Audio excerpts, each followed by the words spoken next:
Asahan ko yan. Maging kabilang kayo sa pagbabago ah. Asahan ko yan. Maging kabilang kayo sa pagbabago ah.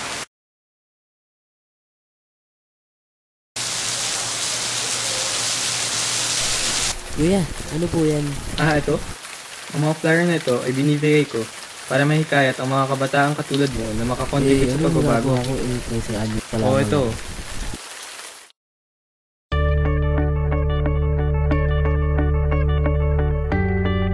Oo naman, katulad ko, 15 anyos lamang ako. Pero sa pamamagitan ng paghihikayat sa ibang mga kabataan, nakakatulong ako para sa pagbabago. Kahit na maliit lang ang mga bagay na ito, pag pinagsama-sama naman lahat ito, ay tiyak na magkakaroon ng pagbabago. Maraming pwedeng gawin.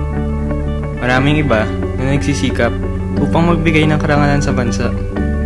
Meron namang iba na ginagamit ang talent para maghikayat ng pagbabago. At meron namang nagsisikap mag-aral at magtrabaho upang balang araw sila ay makakatulong sa pag-unlad at pag-angat ng bansa. O ano? Nakapag-desisyon ka na ba para sa pagbabago?